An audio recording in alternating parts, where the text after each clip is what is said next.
Everybody. Hello. Today we are practicing the elimination of hard glottal attack, and this is my client, Peyton Barrett. So today we are talking about linking exercises, and as I mentioned earlier, this eliminates the hard glottal attack. And a bunch of these techniques and exercises that we will practice will help eliminate the hard glottal attack on those initial those initial words and phrases in the initial position. And so hard glottal attack really only occurs on sounds that start with those vowels, and so these linking exercises can help with that. And first, we're just going to warm up and practice our H sound at the beginning of words. And for example, we'll start off with the word had and move to add. So I'll go had, had, had, had, add, add, add, add. And now I want you to try head to ed. Head, head, ed, head, ed, ed, ed, ed, ed.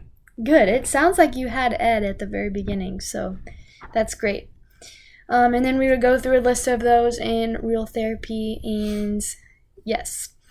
And then our first linking exercise is going to be between vowels with tongue rise or lip rounding linkage.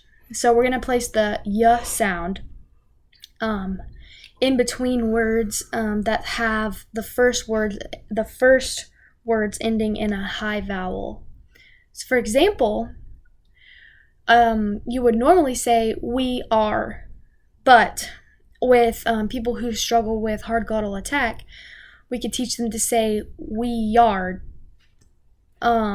And it kind of sounds the same, like the person saying it knows what they're saying, that it's like not the same, but it helps those people with it. So let's try I agree with you.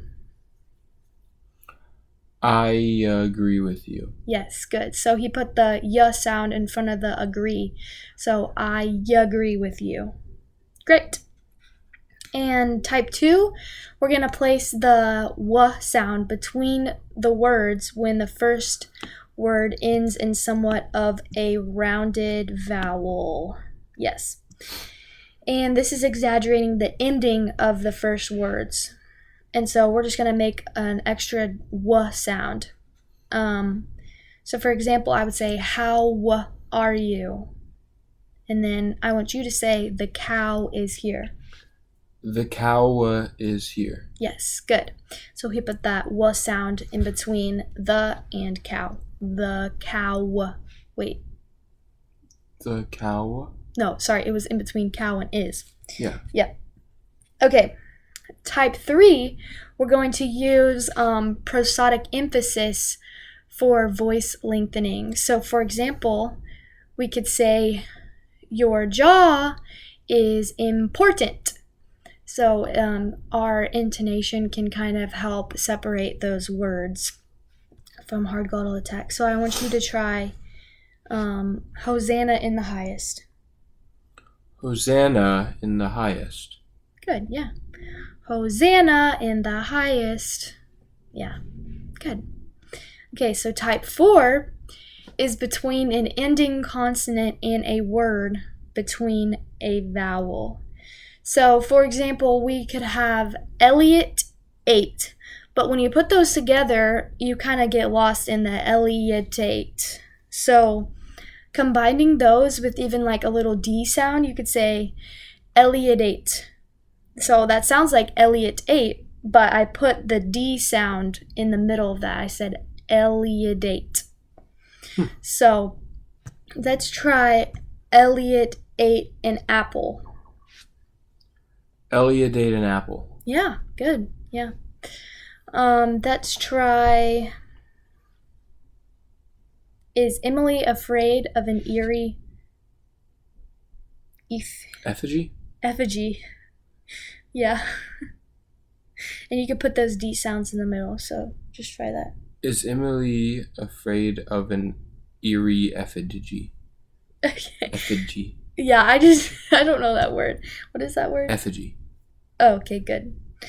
Is Emily afraid of an eerie effigy?